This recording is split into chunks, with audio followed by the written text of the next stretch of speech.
Thank you very much, Sharks. Welcome back. It is Game 4, G2 Esports versus Infinity. We're already into the thick of picks and bans, and for right now, things are remaining standard. Things are remaining the same. Now, luxury for Infinity is that they don't have to ban Urgot because they can first pick it. But I still get scared. I still have the fear in my heart. Is this just going to be the wonder show? That feels like the one thing that Infinity Esports cannot let happen. Yes, the guy has had a... Ooh, the Aatrox ban. That does leave the Olaf open. Now G2, they should be forced to ban away the... Oh, they're going to leave it open. They say do it. Do it, you won't. Give us Olaf. That's what they're challenging. They say, look, you want to take the Urgot? We have a counter pick ready. It's not the same. Relic, so much pressure now on this guy or Kotopaku, whoever takes this champion to make the most of it, because Perks' Rise is available. They've given the Alistar open. Do you have to just take the Olaf if you're Solid Snake? But if you do, you're running right into a Taliyah from Jankos. Okay, so this has been a very different draft to what we've commonly seen. Yes, the Rise has been banned in every single game, but we already know that Kotopaku can play the Casio. He's more than happy to pick that matchup, and we know that it does pretty well into the Rise as well. Infinity are even going to take away the Kai'Sa.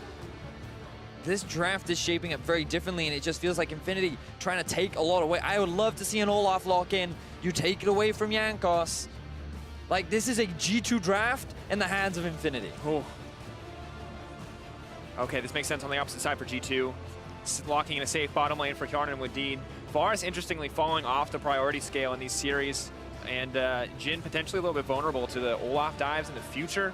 But Vedius, that's a lot of pressure on Solid Snake now, because really when we think about the Gragas game where he was successful and the Skarner game where he was successful, it was the setups he was busting out. And this is so much more about him just dominating in the early game. Yeah, it's, whew.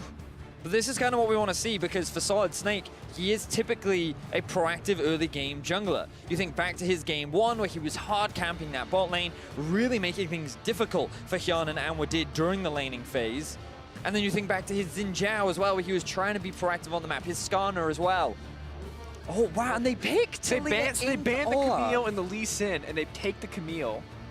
But Morgana and Braum have been banned, so what do Infinity take here? But I mean, whoa, we got to talk about the fact that G2 picked Taliyah into Olaf. This is not a good matchup for the Taliyah, and honestly, it's just a bit disrespectful, because we know that Solid Snake is willing to match Jankos. We've seen it multiple times, and I just feel that... Ooh. All right, well, I'm excited about this. You want to go out with some gems. Go out shining, you know? And I respect that from Arce. He's going to bust out a new pick here, go toe-to-toe with the Alistar, and maybe use that team fighting ulti to good effect. Because imagine Taric and Olaf together running at the face of that Taliyah, that weak point you talked about. Oh, and they're going to lock in the Reliant for Kotopaku as well. All right, you don't talk about hovers. Stop it. Stop getting excited. They keep hovering Pike, man. It gets me going every time. But we'll wait. We'll see what the composition is, what the answer is for G2. They're taking their time on this last pick. We'll see if they opt for safety or something a little bit more spicy. Remember, the Rise could go top. It is true. It is an option. That could be the counter pick to the Urgot. It would be a lot of AP damage, though, on the side of G2. Wow. It's AP versus AD. So I'm really not a fan of this draft from the side of G2. It is very squishy. You're very reliant on Perks getting ahead. Jankos is going to have to be so proactive in the early game, and like Infinity just, they can match it. Urgot is extremely strong. It's a lane that you can look to play around in the early game. Very little mobility on the side of the Rise. You also have a strong 2v2 with Solid Snake and Kotopaku. I think Infinity have a really good draft here. Like they... Vedius, all right, you like the Infinity one. Yeah. But before we talk about Infinity, I do want to hit that G2 Esports, because you're like, I don't like what's going on, but if they're going to win with it, tell me what they have to do. Well, I mean, you have to get Perks ahead on the LeBlanc. You need this guy to have an advantage, because in terms of the late game, it is so heavily in the favor of Infinity. Their team fighting is so strong. Irelia, Urgot, Kai'Sa, Taric as well. Like, the ability to just run down onto the backline too. Like, when Kai'Sa ults in, what does she have to be afraid of? She has the Taric stun that's sitting on top of her. I forgot about that combo. Yeah, I was thinking about the Olaf. I forgot about that combo. Like, Olaf runs in, and then you have a Kai'Sa follow up immediately. Both of them have a Taric ultimate on top of them. Like, I don't know. I don't know. I really don't like this draft from G2. Like, Infinity should feel really confident coming into this. But you've set the stakes, Vedius. You set them well, because now we know where to look in the early game. It's about early game advantages. It's about G2 snowballing a lead. And it gets scary because everyone on the top side of the map for G2 is magic damage. Urgot gets a little bit of MR, he becomes this unkillable monster. So I will say that I think that for the first time in this series, Hyun and Wadid have a winning pushing bot lane with the Jhin Alistar. They already showcased against Zygnot and Snowflower that when they get their hands on the Jhin, they can generate a lot of pressure. So I think having this comfort bot lane is good for G2, but putting all this pressure on Perkz, we heard it from the analyst desk, he didn't have the best game 3. His impact throughout this series has not been amazing. We think back to game 1 where he flashed into a wall, game 2 where he brought out the Malzahar while he was like, he had a pretty solid performance on the Malzahar, we'll give him that. But like, we haven't seen him be carry Perkz so far in this series. It has been the Wonder Show and honestly the Hyanan Show in these late game fights. And now Wonder's on Rise, a champion that I do not associate with this player at all.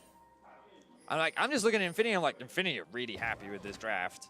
Kotopako's been playing really well this series. Solid Snake is on a jungler that's even stronger in terms of the early skirmishing. The bot lane is probably going to struggle in terms of the 2 versus 2, but they don't need to play around bot lane, just let them farm. And I think, Vedius, the interesting thing here is that we've seen Wonder be so successful across the series, so incredibly successful. And the question for any G2 fan watching right now is, can he do it again? Because across all 3 of the first games, Wonder was pretty fantastic on an individual level and really just kind of outplayed the opposition. Is he going to have a similar effect here on Rise in the early game? Well, I mean, in the early game, he'll just farm. I mean, I think it's a pretty safe matchup. Rise typically lanes well into anyone because his lane clear is pretty good and his ability to trade is pretty good, but you can see that Wonder has been the big carry of the day. His damage per minute is very solid, but the gold difference at 15 is the insane part. The fact that he's built such massive lane leads just goes to show how big of a carry top lane he really is. Kotopako, though, going once in. Perkz could die. The thing you have to respect is level 2 from Aurelia. She has her passive fully stacked, and she can keep it up. Things look good, but Perkz goes in right as it falls off. I didn't realize the Q is up from Kotopako the moment he has his passive fully stacked. All right, Perkz got level 2, though, so that kill threat goes down a lot. Ooh, missed the reset. Perkz is now going to go in on that. Stun comes out. All right, so Perkz is fine. We got a little hyphy there. We need to calm down. Sorry. Aurelia level 2 is like, I've seen so many people die to Aurelia level 2 in professional play that I'm like always ready at a moment's notice, Betty, to start shouting. Not going to be necessary here. And interestingly enough, we expected Yarn and Wadid to win out on the early push, for now, at least in the early levels. I mean, it's probably fine, right? Because I don't exactly remember who started where, and I'm going to assume that Hyanan started by giving a blue to his jungler, which is why they're probably just a little bit behind in terms of the early levels. He did. Yeah, so it's just because the bot lane of Infinity got to lane first, that's why they have that push. Meanwhile, the Rise is getting pushed in, like you just kind of expect that against Urgot these days. He just pushes in pretty much all the matchups. But in terms of how this early game is going to go, again, the focus kind of falls towards G2. It's on them to find these early leads. Now that doesn't mean that within the first 5 minutes of the game, they have to have like 8 kills, right? That's not what I mean. When I talk about early game leads, like LeBlanc is a really good example of once you've got Luden's Echo, that is when you should be trying to get a couple kills. That is, to me, the kind of benchmark where I say, okay, this is the kind of point in the game. And usually you complete it about 11 to 12 minutes into the game. So if you get that item early, that's great. But once you have it, that's when I want to see you actually being proactive on the map, roaming around, trying to force plays, etc., etc. And I don't know, I just feel like Aurelia is a fine matchup into the LeBlanc, largely because of the damage reduction and because of how much mobility you have and the ability to be aggressive. I think that Olaf plus Aurelia is also a really scary duo. I don't know. I've criticized the G2 draft a lot. Let's see how things play out right now. We can wait and watch it unfold. For now, Perkz seems to be doing fine. He's missed a few CS in this laning phase. He's, you're kind of constantly playing on the edge in this matchup because you both have kill pressure on each other, and it just feels like either one is waiting for a misstep. And in the meantime, we check in on the rest of the lanes. Wonder not pulling ahead quite as quickly as he may have in the previous matchups. Not quite as comfortable, you imagine, in this matchup as he is against the Urgot Aatrox, which he's played a million times. And now, there's a surprise Olaf on the top side of the map. Probably not going to get much, because I wouldn't be surprised if Wonder backs now to buy Tia, and then goes, TP's back in. Yeah, that's what I thought. So, but if he TP's on the minion, Solid Snake's going to wait. It feels like he's going to commit. That's a good shout, actually. Because if he does TP onto that minion... Oh, that's why Relic's backing off. Okay. Tower. Jankos is here, though. We could see the 2v2 very early on, Vedius. I don't think we will. Like, Ryze, you don't really want to gank for a Ryze because he just wants to farm. Okay. Oh, but you do want to gank for the Rise. Vedius leaping in. Wonder now trying to make it out to safety. Flash burned. Damn. Forced out. Solid Snake ready to play. Finger on the trigger for both Relic and Solid Snake. He just flashed in and goes for the hyper-aggressive E there on Relic. He does land the flip back, but they aren't quite able to get the kill down onto Wonder. You laughing at my use of the word flip back? I'm laughing because I know it means you don't know if it's the E or the W. It was the E. It was the E. The flip back was used well. Now, continuing forward, Kotopako, though, not getting the beneficial end of these trades, and Wadid now roaming into the mid lane to snag a Cannon Creep. You gotta respect that. Perks, though, could be in a bit of a tough spot. Level 6 comes in, trying to burn down Kotopako, not even worried about the pull-off. Ignite still ticking. First blood for Perks. They were all sitting there. That was a gentleman's agreement. Nobody was hitting anybody. Drafting gods. G2 knew all along. Perks the carry. All right, so he finds a solo kill onto Kotopako. This is huge. We said it again. G2 need to find an early game lead. Getting a solo kill is a great way to get an early game lead. So really impressed there from Perks. Is able to shut it down, and now G2 may look for a dive. Indeed waiting. Tark's off to the side, but Jankos is here as well. Jankos only level 4. Damage. Arsa there. Spawns with Ryu. May buy a bit of time. TP being burned. Ryu so incredibly low. 4 shot is there.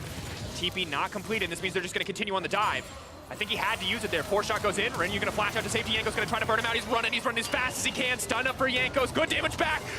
Flash and the heal over the wall to live. Wadid taking so much in exchange. Not going to be enough. 4 shot there for Hjarnan just to stop them from making any more plays, but disaster averted from the side of Infinity. But a lot of action happening early on, and now again Stun in the connects, oh misses the ult, though. Kotopako isn't quite able to land it. Oh, but Solid Snake has found Jankos. Level 6 to level 4. Jankos just dies. Easy pickup there for Solid Snake. He's able to punish the fact that Jankos has no flash. Ace of Predator replay going to be brought to you in the middle lane as Perks goes for that solo kill down on Kotopako.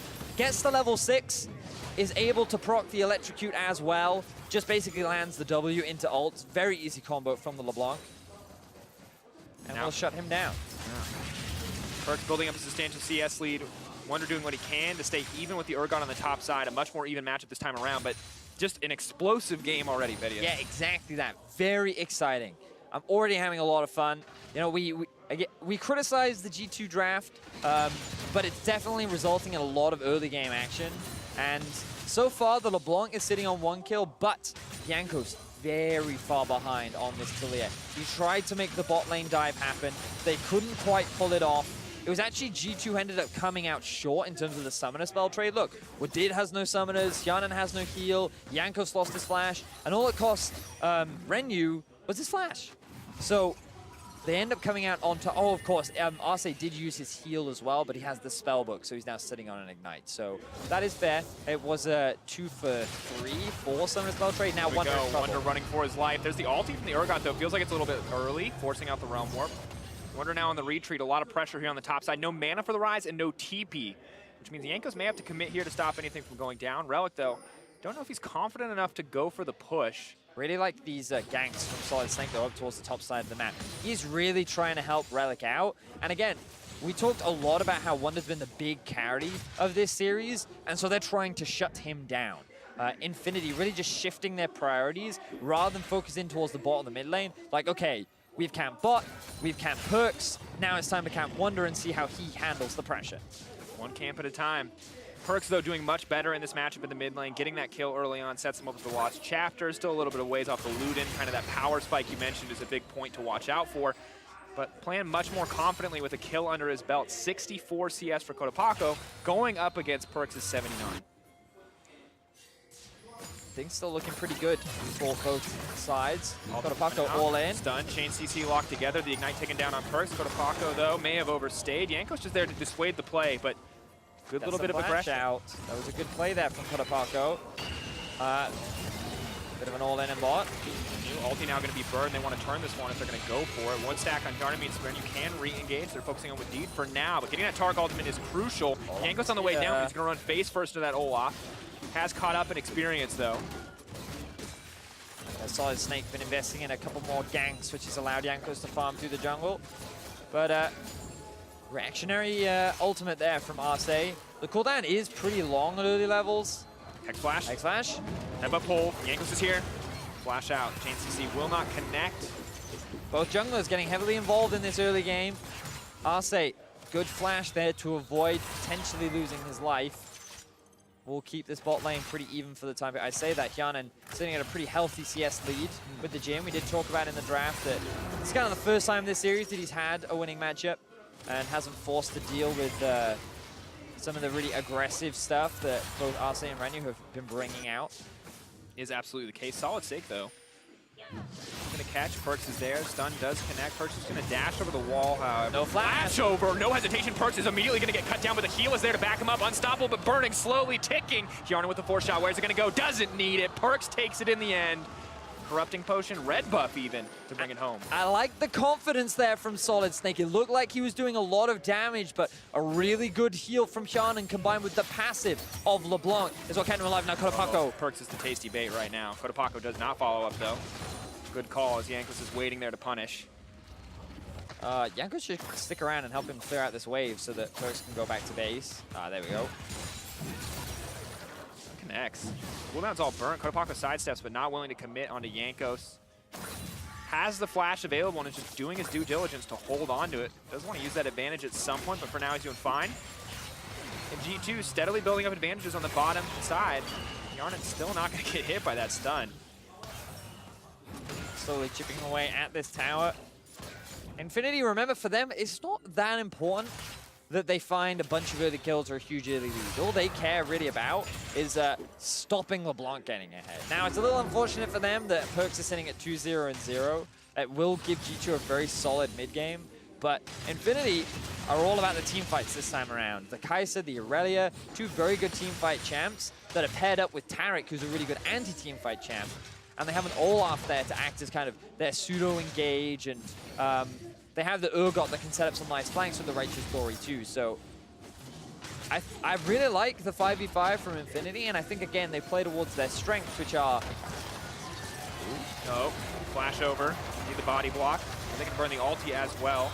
Wonder on the hunt here. Jankos moving forward as well. The flash forward. Now going to try to land the stun. Uses the ulti to make it to safety. Renu is going to make it out, but meanwhile, Kotopako in the mid lane trying to pick his targets, but Perk is moving a little bit too quickly for him. Now on the retreat, they'll spot him leaving, but Olaf is in the mid lane.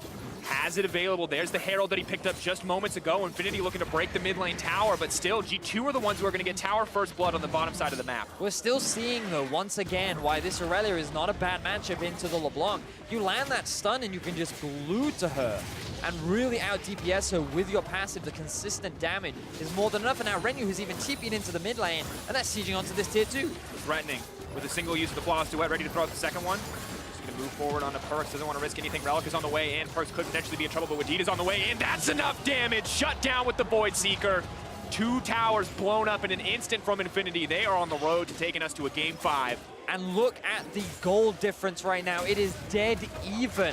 Infinity are making such confident plays, securing a very early Rift Herald into a good outplay from Kotopako onto Perks, has allowed them to get 2 mid lane towers rather, and an Infernal Drake. Infinity coming up huge in game 4. You want a team fight in the late game, you are darn happy to see that Infernal Drake, Vedius, and we look at this, it's starting to look a lot like game 1. This time it's Hjarnan building up that massive lane lead, that CS advantage, but it's Infinity who are coming out ahead in objectives again.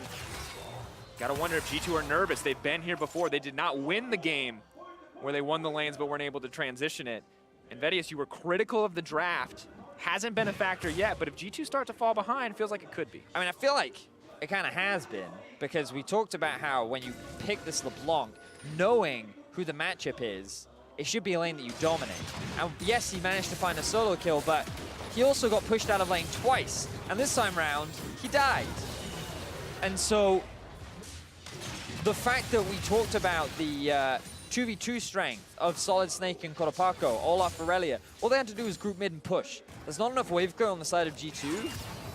And I think it's just Infinity recognizing, you know what, we're stronger. Like, only our bot lane is weaker at this point. We have pressure top, we have pressure mid. It's really easy for us to force plays across the map, and they're doing it. And I love this proactivity for Infinity. And I think it's punishing what was a pretty greedy draft from G2. And And now you see Perks put in the side lane just to collect some farmers. Wonder sent to the mid lane. Sadly, for G2, there's a Hex Drinker already in the inventory of Relic. He was already in a magic damage matchup, so Perks may struggle to make a greater impact here. He's also gone for a Seeker's Arm Guard. That is the worst feeling ever as a LeBlanc, when you get a solo kill in lane and you're forced to build defensively before you even complete your first major item. That is not what you want as an assassin. And that just, you need to give props to Kodapako for, even after dying, being able to generate so much 1v1 pressure. Kodapako now looking for that hunting for that opportunity.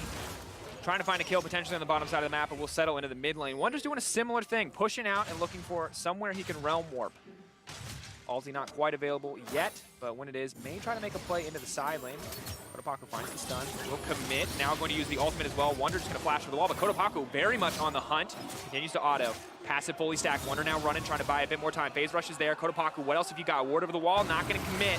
Now the TP comes in on the top side, Relic going to commit onto Wadid. He's left all on his lonesome. They see the pressure point, they see the weakness, and it is Wadid, and they take him down. And Infinity find themselves another kill. TP comes in from Relic towards the top side of the map. Yankos ends up dropping as well. I didn't even notice that one. And Infinity doing so well in this early game. G2 are not finding the early game advantages that they want. Towers are continuing to drop across the board. Infinity fighting back hard in game 4. In game 1, Venius, they had 3 towers. It was fine, but they did not have a gold lead. Here, they're approaching 1.5K at this stage of the game, and you look back at how this happened, you have to wonder who overstepped. So, Olaf, doing Olaf things. We talked about how he's a great matchup into the Talia, and you can see one of the reasons why. Once he throws that ultimate down, it's extremely easy for him to chase the champion. She doesn't have enough to be able to kite him back. And then he didn't have his flash available, so he was next to fall. Really good awareness there from Infinity to just dive onto the 3 members of G2 and knowing that they would be able to come out on top. Now G2 just continuing to try to match the tempo, try to take down some of these outer turrets. Looks like they are going to be able to do so. 3 members strong, but a single minion left standing. I would say here to threaten. G2 may have to back off, but the wave is there to back him up, and Perks just constantly threatening Renyu. A lot of damage laid down. The stair is going to connect. Arce now trying to peel the rest of the team off. Waiting on those cooldowns. Renyu has to run the Taurik, maybe the sacrificial lamb, but Solid Snake here to turn it around. Kodapako over the wall, but he's in the middle of 5 members of the team. All but set to die here. Kodapako giving up his life for nothing. G2 with the pick. Realm Warp now coming up. They want to extend this play. They know this is their advantage. Wonder looking to lock him up. Wonder looking to get something done. Arce may need to commit the ult here. Not going to use it. So G2, they only picked up 1 kill, burnt a lot of summoner spells from the bot lane of Infinity. And they only find themselves 1 tower up top as well, but Infinity are able to trade that on the other side of the map, so still feeling confident for Infinity. Relic looking good on this Urgot, has now got himself a CS advantage over Wonder. And now Solid Snake is chasing in. Ooh, using the Predator, forcing the team back. Not going to take the creep wave, though. Nice guy. Is Tar going to be able to block it, though? Oh, no, he's coming back. He's coming back for the creep wave. Jungler's out there, do not worry. This man has taken all that farm for the Olaf. And Vedius, I want to check in on the team compositions once again, because the good news for Infinity and for G2 is they each have they have 2 damage types, 80 carries making up one of them, the rest of the map making up the other. But you can see Adaptive Helm's already coming in quick, and for Arise, and Talia, and even to a certain degree LeBlanc, that item is just going to mitigate so much of what G2 want to do. Yeah, I mean, magic resistance is great against burst champions, fun fact. And when there are so many burst champs on the side of G2, magic resistance is extremely valuable. I feel like Hyanen's going to have to be the big carry of this game. A lot of the pressure is going to fall onto him. He's doing really well on the Jhin so far, has completed 2 major items. And he had a great Kai'Sa game, or he's had great Kai'Sa games so far this series. Like, we only have to think back to game 3 where both he and Wonder, alongside the support of Wadid, were able to turn a 3v5 in their favor. Very much the case. But now he doesn't have Wonder on a big tank front line. His jungler is behind. So it's going to be that much harder for him to carry, but he's the player I'm looking at to be able to turn this one around for G2. Infinity grouped up as 5, ready to force a fight. Perks looking for a flank onto the side. They're going to Renyu, Solid Snake. Where's the Taurik ultimate going to go? Kodapako going to find the stun onto Wadid, forcing it now. Immediately trying to use the ult to lock the members. Proactive use of the Taurik ult, stopping any recourse on the opposite side. Relic bringing the cow right into the chest. A little ground beef Get them started before they turn on that Drake. And what do they do in this 5v5? Like, Infinity can feel so confident just grouping up and forcing it because they have the quintessential teamfight comp, tanks and damage, and enough mobility to follow it up. Relic hits that disdain. Well played, and now Perkz trying to get a kill. Rest of G2 now pushing in. The CC is there, but the damage just isn't. Infernal and a Mountain for Infinity. Ideal setup on the Drakes. Flash forward, he's gonna pull Wonder back to the team there. Now I want to continue this one. Solid Snake running in, zoning Perkz out. Wonder gonna die as Redu runs in for the kill. Can't quite get it. Wonder running for his life. Realmorph, the heal, the axe not gonna connect. I can't believe it. Wonder just barely manages to escape. And another great heal coming out from Hyanan, but Infinity doing what they've done throughout this game and just forcing fights onto G2. They know that they are stronger. They know that G2 have no answers. Their LeBlanc is not strong enough to carry them in these fights. And so every time they see an opportunity, they just charge straight towards the faces of G2. And look at that goal difference, 20 minutes.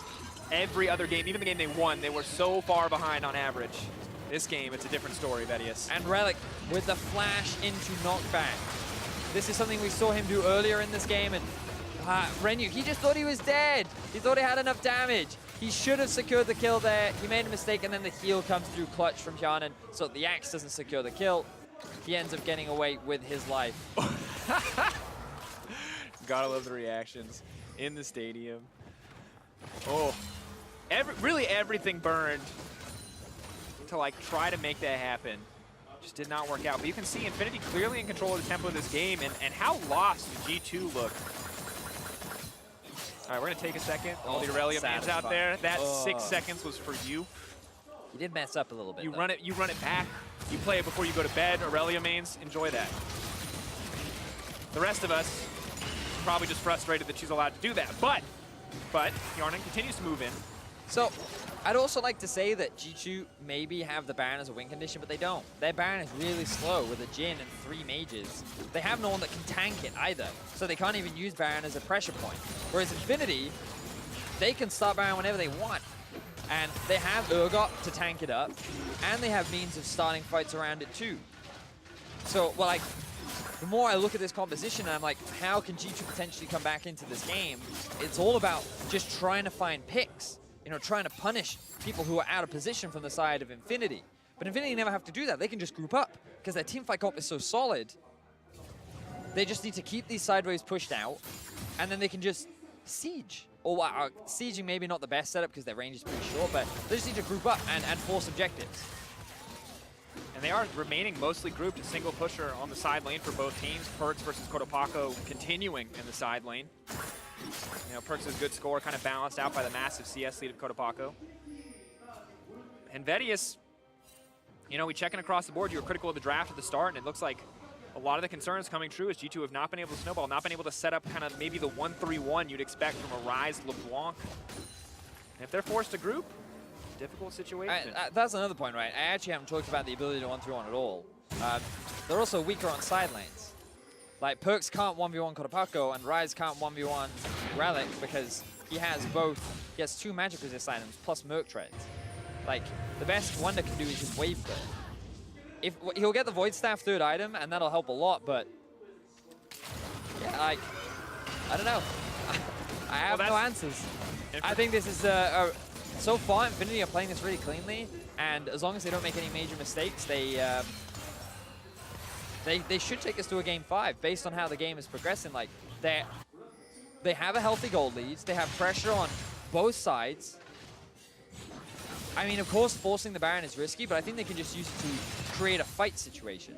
And as long as they go for a 5v5, in my eyes, they should be able to come out ahead.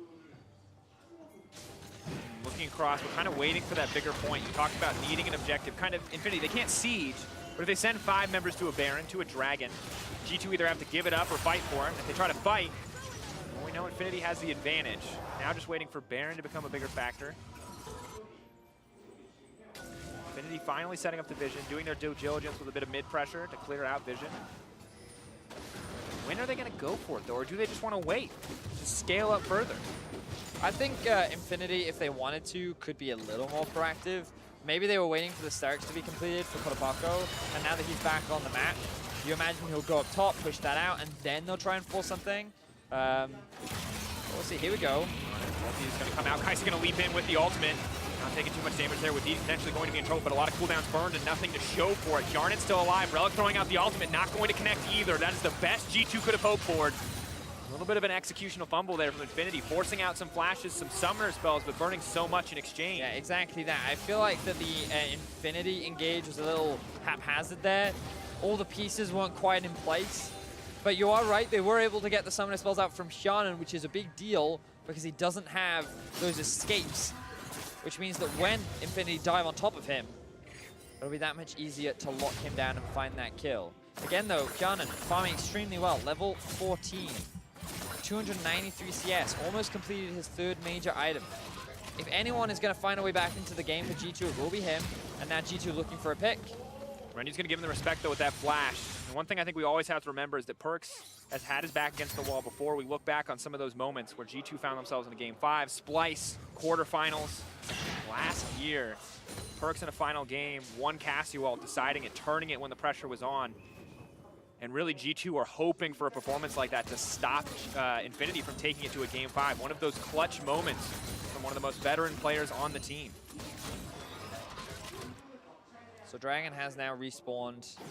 And Infinity, I think this is a really good objective for them to play around. You'll notice that they've dropped a couple wards around the Baron as well, so that they can still see what's going on in this area of the map. But the Ocean Drake is a really good objective to pick up, especially when you already have the Infernal and Mountain. And you should be able to clear it out relatively quickly. So I think it's just, if nothing else, you'll get G2 to come and challenge you for it, which I imagine they won't. I mean, we talked about it, right? We can see how much better Infinity should be functioning in a team fight. G2 are probably painfully aware of it as well. You saw them running in that last play, knowing that they were on the back foot. Vedius, as predicted, G2 not going to come and contest it, just giving that one away. It's just the setup is really good for Infinity. I really like that they invested the wards into Baron first. That's a really crucial step, because if they just rushed Drake, then you would have left Baron exposed, it would have been in fog of war, and then you have to face check Baron against G2, which is always dangerous face checking. So by doing this, what they do is G2 then has to clear all the vision out, Infinity have full knowledge of where they are, and they secure the Drake without actually losing the Baron itself. So now they can just reset. Infinity can just clear out all these waves, push them out, drop a couple vision, spend the gold that they've picked up, and then look to set up the Baron relatively soon. I think they're waiting right now for Renu to finish his third item. Or maybe they just want to show G2, because they know they outscaled. So perhaps they don't feel the need to force anything right now. Yeah, waiting patiently. Get those item spikes, as you mentioned. We'll see if it's a Banshees or an Hourglass that'll come in from Renu on the back of that Fiendish Codex. Just now clearing out the jungle. Picking up the red buff and ready for a fight to come. Once again, the battle of vision around Baron. We saw it last game. We're going to see it again this time around. Perkz procking a bit of aggro just to both check the pit and to give Relic a little bit of pain to deal with. Vedius, last game, we saw just a brilliant Baron play from Infinity, and it was an overstep that cost them the game. But when they have this kind of lead, when they're continuing to build up this team fight advantage through their composition, it feels like it's going to be hard for G2 to get that same kind of miracle turnaround without the Urgot on their side. Cha. You are correct. All right. I feel like this is the kind of narrative we've been setting up all game long, right? Which is very much G2 needs to get another game lead. They had a pushing bot, and if they had translated Perkz solo kill into something more, like perhaps permagang for Kotopako or just shutting him out of the game, then they could have used the advantage bot and mid in order to turn it into a snowball. In that situation, I could have seen a way in which G2 won, but they made a couple of fumbles, Infinity found a couple of favorable fights, and then the game slowed down rapidly, and now they've just been scaling, ramping up. And these third items being worked on, 3 items have in fact been finished for Relic. Ghost now burned. Immediately goes in onto Perkz, forces Perkz out of the fight. The Tark ulti comes out, but they're going to burn him down before he gets a chance. Perkz goes back and immediately in, looking for the opportunity. Pull back in the middle of the team, though that is the fear. Kotopako now on the hunt for Wonder, wants to bring it back. The stuns are connecting. Jankos is getting cut through, but Hjarnan remains untouched. The 80 carry gone means Hjarnan may be able to turn this. The double, though, dropping in the meantime. Infinity desperate to turn this one back, but they've already lost the fight. The 80 carry is up. The curtains are here, and he's looking to call him right down onto the front line of Infinity. Force shot going to connect. Has 2 more in the barrel, wants to take down Relic. Relic wants to get this kill back, but it's just not going to happen. Hjarnan with a beautiful turnaround. Wonder they need to take this. Kotopaku, I don't know if he can outplay this one. The snare, the point and click, he takes him down. That's the double for Wonder. A beautiful turn for G2. And G2 actually win the team fight. It all comes off the back of Jankos landing that clutch spell onto Renyu and finding a very early kill onto the Infinity AD carry. So much of the damage disappeared while Hjarnan was left untouched. So keep your eyes on Renyu throughout this entire fight. He dives on the Perks, gets stunned up by Wadid, into the knockback, into the Perks execute. Beautifully done by G2, and starting the fight off like this is the best case scenario because Perks, he's done his job. The AD carry is dead. Now Hjarnan can come into his own, combined with Wonder, doing exactly what they did last time. Their consistent damage output between the two of them was monumental in being able to win out on this fight. The positioning from Hjarnan was great. And Kotopaku, he does his best. You know, he wasn't expecting the flash in from Relic. If Relic had been a little more patient, maybe together they would have been able to win out on this fight, but it wasn't enough. G2 win the fight, and they're keeping themselves alive in this game. And Betty, as you look back on it, MR is the name of the game for that Urgot on the top side. When Jin is the one left Look at that alive in a damage. team fight, he's gonna rip through the team and rise as well. So much sustained damage between these two champions. They burn everything for Perks. Perks is behind, man. Hjarnan had to be the carry for this team in these late game fights, and he's doing it. But again, no, you've got to credit Wonder too. He was no slouch in that fight, matching the Jin damage as well. G2, even though I'm not a fan of their comp, they have showcased that in the right hands, you can pull off the unbelievable. But here we go, Infinity starting off the Baron. Teleport is available for Wonder and the top laner. Jankos is here, can throw a lot of damage down on the pit. 5k getting lower. Solid Snake wants to take this one down. Jankos is nowhere in the nearby area. Tark ulti going to be used. They need to make it out of the pit as quickly as humanly possible. Both top laners TPing in now. Relic in the middle. Perk's trying to find his way into the back line, but he takes so much damage back. He changes a beautiful Aurelia ult. Dash through, pulled back. There's the fear. There's the reset. Oh my god! They're cutting through G2. Jankos can't even find a way out. Infinity destroy G2. And this is what we were expecting from Infinity. They just kick the Baron off, they melt through it before G2 can react, and instantly turn it into a huge team fight in their favor. Renyu did not get one shot this time around. Perks was the one who got chunked out. Hjarnan couldn't escape. And now it is Infinity with the Baron and the base of G2 in their eye. Pushing in, they commit the TP from the AD carry to keep it going. They want to keep the tempo up. They want to catch Perks out, and they want to end it here. I don't think they have enough time on this one, but they will at least break the inhibitor line. Will they commit for the following fight? They don't have major cooldowns. Tarek ulti slowly but surely on the way as he gets those autos in. Not going to find anything else here, but big shift in this game. Perks trying to hunt, trying to find an isolated member. Not going to happen yet, and 5k gold lead, Vedius. Great stuff for Infinity. This is the kind of play that we were talking a lot about and wondering when it was going to happen. After they lost the fight, they just decided, let's go. They took it down so quickly before G2 even had an opportunity to react. So look at Perks. He tries to dive onto the backline, barely does any damage, gets chunked out. The Alistar melts, and then the fear that he generates is enough to allow Infinity to get the collapse down onto the two remaining members. Now, G2 are able to get to the Infernal Drake first. first. Wants to steal it, not going to be able to get it. Now he's locked himself in the pit in a bit of a tough spot here, but Renyu is pushing in, can't afford to go too far. Ulti's not going to connect from the Urgot, but they're chasing him down anyway. Wadid going to give up his life here in the exchange. G2 on the back foot. Predator now burned. Losing that member, though, is going to be tough. G2 can no longer find the counter engage up against Infinity. It would take a miracle, so pressure's going to continue. They may be able to break another inhibitor here. G2 putting themselves in a tough position. Felt like they had to take that Infernal.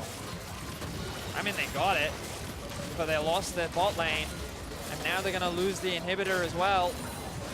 The base is exposed. Infinity on track to taking us to a game 5. The Nexus is in their eyes. So many people would have chalked up game 1 to a slip-up, Vedius. A small mistake. This game as well, though. Infinity proving they can go toe-to-toe with G2. Perks looking to change everyone's mind here, though. Not going to be able to find an aggressive play. Infinity backing off. Going to look for the same slow and steady closeout that G2 gave them in the previous match.